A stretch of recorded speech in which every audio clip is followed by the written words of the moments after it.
भारत के मुसलमानों को याद रखना होगा वे तभी सुरक्षित है जब हिंदू सुरक्षित है। ये कौन सी बात है? क्या रंग बिरंगे कपड़े पहनते नहीं? हिंदू से ज़्यादा रंग बिरंगे तो मुसलमान ही पहनता कपड़ा, तो फिर रंग से परहेज क्यों? आपके अभिव्यक्ति की स्वतंत्रता किसी दूसरे पर व्यक्तिगत प्रहार करने के लिए नहीं हो सकती है।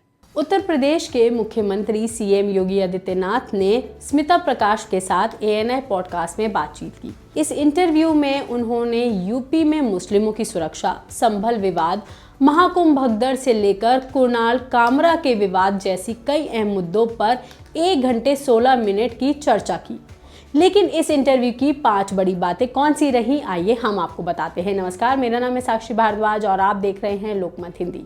सीएम से पूछा गया कि क्या यूपी में मुसलमान खतरे में हैं। इस पर सीएम ने कहा कि मुसलमान तभी सुरक्षित हैं जब हिंदू सुरक्षित है। ये पूरी बातचीत क्या हुई, जरा सुनिए।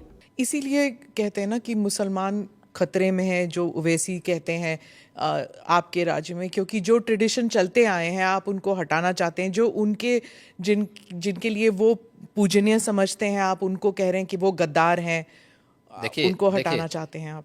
इसलिए मुसलमान इससे खतरे में नहीं है, इनकी वोट बैंक की राजनीति खतरे में है। जिस दिन अपने पूर्वजों को भारतीय मुसलमान समझ जाएगा, इन सब के बोरिया बिस्तर बन जाएंगे। इसलिए अपने बोरिया बिस्तर को दुरुस्त रखने के लिए लोग इस प्रकार की भड़काऊ बातें को कहते हैं। भारत के मुसलमानों को याद रखना होगा वे तभी सुरक्षित है जब हिंदू सुरक्षित है, हिंदू ट्रेडिशन सुरक्षित हैं, उसी के साथ उनकी भी सुरक्षा निहित है। तो हिंदू कहाँ खतरे में है? हाँ, तो हिंदू कश्मीर के अंदर क्या हुआ था, अभी बांग्लादेश के अंदर क्या हुआ है, पाकिस्तान के अंदर क्या हुआ है। महाराज आप यहाँ पे जाएंगे, आप बांग्लादेश जाएंगे, आप पाकिस्तान जाएंगे, कहाँ जाएंगे? 1947 के पहले पाकिस्तान और बांग्लादेश दोनों भारत के हिस्से थे जी। इतिहास है। इस सच्चाई को आप भी जानती है, मैं भी जानता हूँ, पूरा भारतीय जानता है। हम उस सच्चाई को कैसे भूल सकते हैं? क्या पाकिस्तान में हमारी हिंगलाज माता का मंदिर नहीं है? क्या आप इसको भूल जाएंगे? क्या बांग्लादेश में माता ढाकेश्वरी का मंदिर नहीं है? क्या तमाम ऐसे धर्मस्थल हैं जो आज भी वहां पड़े हुए हैं। हिंदुओं के साथ किस प्रकार का व्यवहार हुआ? इसीलिए तो सीए कानून लाई बीजेपी की सरकार, जो हिंदू यहाँ आना चाहते हैं। हिंदुओं के आने देने की बात नहीं कर रहे हैं, जो आ चुके हैं। आखिर इन लोगों ने जो यहाँ पर इस्लाम खतरे में बात कर रहे हैं, उन हिंदुओं का भी इन्होंने यहाँ विरोध किया था। आप अनुमान करिए कि भारत में ही वो हिंदुओं का विरोध कर रहे हैं, तो पाकिस्तान और बांग्लादेश के अंदर क्या हाल हो रहे होंगे, उनके हालात क्या होंगे। इनकी मानसिकता का अंदाजा इसी से लगाया जा सकता है कि हिंदुओं के प्रति इनके दुराग्रह कितने खतरनाक हैं और कितने छोटे स्तर के। इसके अलावा संभल में मंदिरों को खोजे जाने को लेकर भी चर्चा की गई। इस पर सीएम ने कहा कि जितने भी मंदिर होंगे सबको ढूंढेंगे। सुनिए उन्होंने क्या कहा। संभल पे आ रही हूँ मैं। आपने कहा कि संभल में 65 कुछ तीर्थ स्थल हैं, 64 और 18 की पहचान हो गई है। योगी जी अबे बढ़ गए 54 तक पहुंच गई है। आप कितनी जगह खोदेंगे? कितने मस्जिद? जितने भी होंगे सब ढूंढेंगे, जितने भी होंगे सब ढूंढेंगे, सब निकालेंगे और दुनिया को बोलेंगे कि भगवान ने जिसको आंखें दी हैं वो आके देखो तो क्या हुआ था संभल में। देखिए, संभल एक सच्चाई है और मैं इसलिए नहीं कह रहा हूं भाई आपको उपासना विधि की पूरी छूट है, कहीं भी आप बनाइए, लेकिन आप तो इस्लाम के मुद्दों से ही भटक करके काम किए हैं। पर ये तो बन चुके हैं, अब बन नहीं चुके हैं। इस्लाम कहता है कि किसी भी हिंदू मंदिर या किसी हिंदू घर को तोड़ करके आपके द्वारा बनाई गई कोई भी इबादत गृह एक खुदा को स्वीकार्य नहीं है। क्यों आपने बनाई? आप तो इस्लाम के विरुद्ध आचरण कर रहे हैं। पर आप तो कानून के दायरे में रहकर कानून के दायरे में रह के सब काम कर रहे हैं। अगर कानून के दायरे में रह रहे हैं तो फिर आप मथुरा की बात क्यों उठा रहे हैं? मथुरा की बात क्यों नहीं उठा रहे? मथुरा श्री कृष्ण की जन्मभूमि नहीं है क्या? पर वो तो अब कोर्ट में है ना। कोई कोर्ट का ही आदेश पालन कर रहे हैं ना, तो अब तक तो वहां बहुत कुछ हो गया होता। तो अयोध्या, काशी, अब फिर मथुरा भी, और कितने? और आप मुझे बताइए, सनातन हिंदू धर्म के जो महत्वपूर्ण स्थल हैं उन सभी स्थलों को हमारी विरासत के प्रतीक हैं। देखिए, डॉक्टर राम मनोहर लोहिया के नाम पे राजनीति बहुत सारे लोग करते संभल में होंगे। ही 65 निकाल रहे हैं आप, तो फिर 65 नहीं, वहां 68 68 68 सभी तीर्थों को हम निकाल रहे हैं। 54 से अधिक निकल चुके हैं और बाकी सभी को ढूंढ रहे हैं। शास्त्रीय प्रमाण उसके मौजूद हैं, उनको दिखा रहे हैं कहाँ कहाँ हैं। जिसने भी कब्जे किए होंगे उनको एक एक करके सबको निकालेंगे। कितने मस्जिद फिर निकलेंगे? मस्जिद, देखिए सवाल मस्जिद का नहीं है, जितने अतिक्रमण होंगे वो अतिक्रमण हटेंगे। बीते साल रामनवमी के मौके पर बंगाल में जब काफ़ी हिंसा हुई थी, जब प्रदर्शन निकला था, इस बार भी बीजेपी कह रही है कि वहाँ रामनवमी में शोभा यात्रा निकाले जाएंगे। उत्तर प्रदेश में ईद और रामनवमी, उसको लेकर क्या आपने कोई सख्त निर्देश दिए हैं कि हिंसा नहीं होनी चाहिए? देखिए, हम लोग समय समय पे प्रशासन के साथ बैठते हैं और पहले से ही इसके लिए एक एसओपी हम लोगों ने तैयार करके रखी हुई है। और उत्तर प्रदेश पहला राज्य है जिसने माननीय उच्चतम न्यायालय के ही निर्देशानुसार धर्मस्थलों के माइक को, जो उसके परिसर के बाहर आवाज़ आती थी, उसको कंट्रोल कर किया है या उसको उतारा है, कंट्रोल किया है इस संवाद के माध्यम से। आप मुझे बताइए कि उत्तर प्रदेश जैसे राज्य में अगर हम कर सकते हैं तो बंगाल में क्यों नहीं हो सकता? यहाँ पर होली पर भी मस्जिद के ऊपर नहीं, टापलिन चला गया था। देखिए, अब रंग खेल रहे हैं तो हो सकता गया, तो उससे कोई अस्तित्व खराब तो नहीं हुआ किसी का? आप मुझे बताइए। पहले तो कभी नहीं हुआ था। नहीं, ऐसा नहीं है। आप मुझे बताइए, मुहर्रम में जुलूस निकलते हैं, क्या उनका झंडे की छाया मंदिर के आसपास या किसी हिंदू घर के ऊपर नहीं पड़ती है क्या? क्या उससे हिंदू घर अपवित्र हो जाता है क्या? ये सख्त निर्देश हैं कि भाई जिसको रंग से परहेज है उस पर मत डालना, लेकिन फिर भी पड़ गया है और प्रशासन उसको साफ करके फिर से नगाई पुताई कर दे रहा है। ये कौन सी बात है? क्या रंग बिरंगे कपड़े पहनते नहीं? हिंदू से ज्यादा रंग बिरंगे तो मुसलमान ही पहनता कपड़ा, तो फिर रंग से परहेज क्यों? यानी तो दोहरा आचरण है ये तो। क्या रंग बिरंगी कपड़े पहने, लेकिन अगर रंग पड़ जाए तो हाय तौबा मचाते हैं? ये नहीं हो सकता है। ये दोहरा आचरण क्यों मचाते हो जी? अरे गले मिलो। बहुत सारे मुसलमानों ने रंग में होली खेली है। शाहजहांपुर में तो नवाब साहब की पूरी झांकी निकलती, शोभा यात्रा ही निकलती वहां पे। तो सीएम योगी ने हाल ही में हुए कुणाल कामरा के विवाद पर भी अपना रिएक्शन दिया और कहा कि फ्रीडम ऑफ एक्सप्रेशन का इस्तेमाल किसी पर हमले के लिए नहीं किया जा सकता। सुनिए। कॉन्स्टिट्यूशन की बात कही।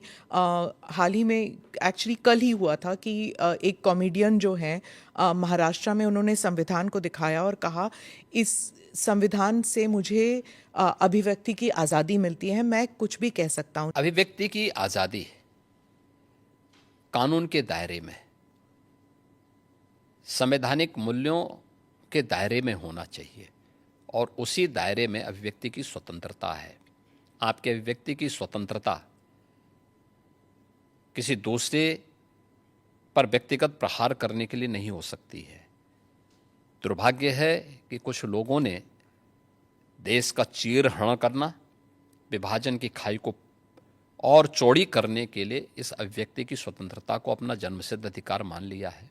और मुझे लगता है ऐसे लोगों के खिलाफ जो समाज में विभेद पैदा करके सौहार्द को खतरे में डालने का कार्य कर रहे हैं, उनके साथ कानूनी तरीके से उनके साथ उसी प्रकार का व्यवहार।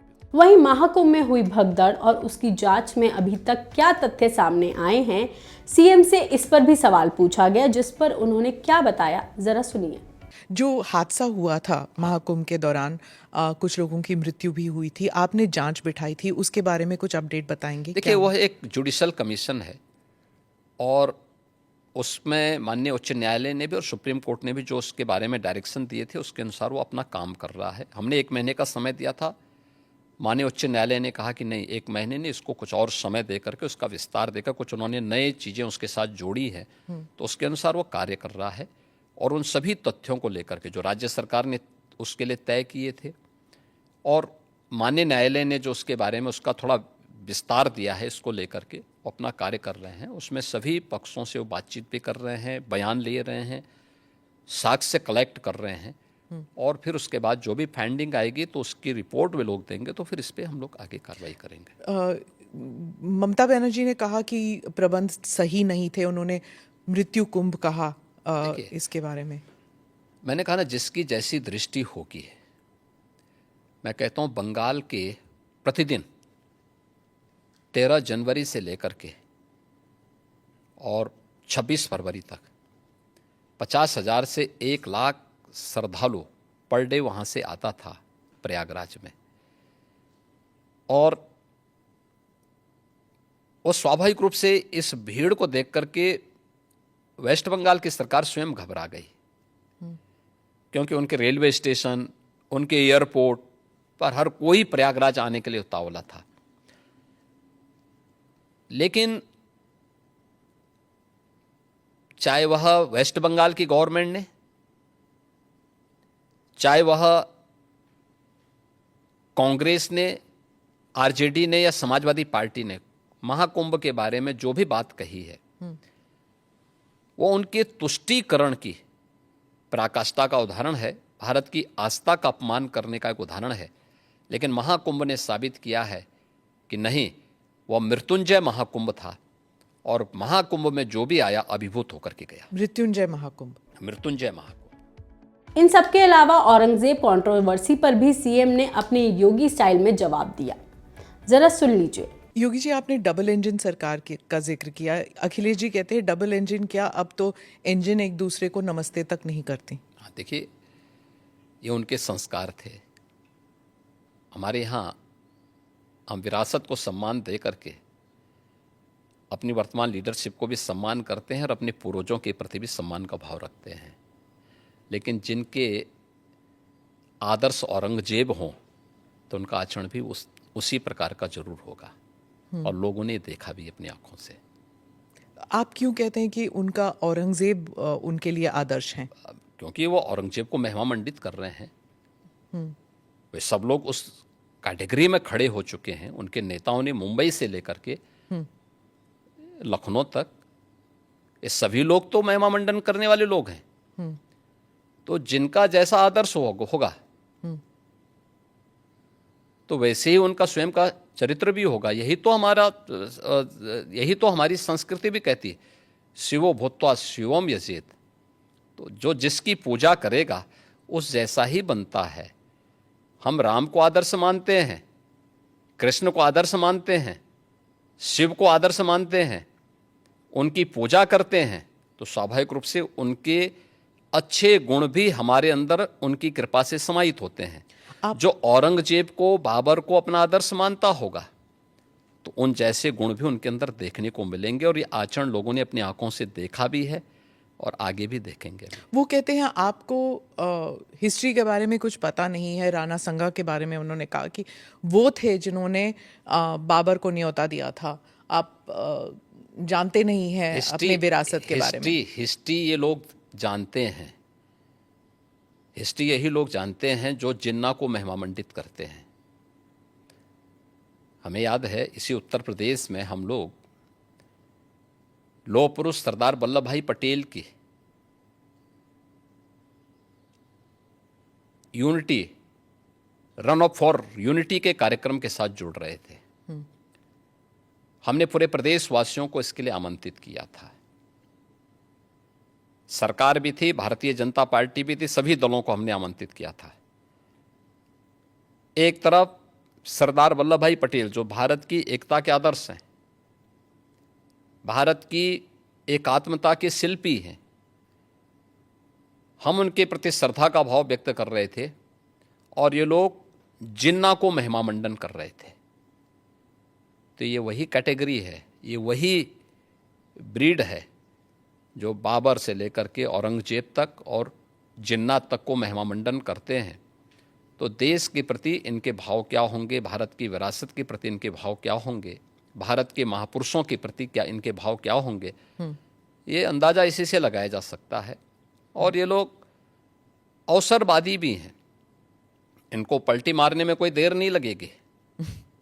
भाई आज कर रहे हैं तो कहीं वोट लेना होगा, तो उनके कुछ नेताओं ने बयान देने शुरू किए हैं कि अब जो लॉस हो रहा है और जो कटघरे में खड़े हुए हैं ठीक है। तो उसके बारे में इन्होंने कहना शुरू कर दिया, नहीं साहब ये तो जो है उन्होंने गलत बोला है, और ये तो राष्ट्रीय महापुरुष थे, राष्ट्र नायक थे।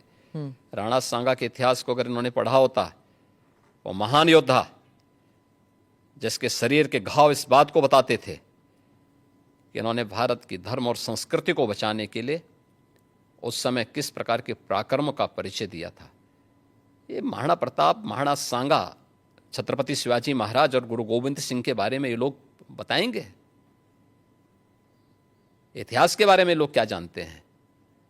जो औरंगजेब और बाबर की पूजा करते हो, जो जिन्ना को अपना आदर्श मानते हो, इन लोगों से इसकी उम्मीद नहीं की जा सकती है। और आप विधानसभा में आपका एक भाषण भी था, आपने कहा था कि अगर औरंगजेब का महिमा मंडल कर रहे हैं, वो जो लोग नागपुर में जो कर रहे हैं, उनको यूपी आना चाहिए, हम उनका इलाज कर देंगे। इलाज कैसे करेंगे आप? उपचार तो देखिए, किसी भी बीमारी का उपचार के अलग अलग केंद्र होते हैं। तो यूपी ऐसे लोगों को बहुत अच्छा उपचार देता है, उनकी जैसी डिमांड होगी उस प्रकार का उपचार दे देंगे। तो ये थी सीएम योगी की 5 बड़ी बातें। आपको ये जानकारी, खबर कैसी लगी, हमें कमेंट सेक्शन में लिखकर जरूर बताइएगा। बाकी तमाम खबरों के लिए आप देखते रहिए लोकमत हिंदी।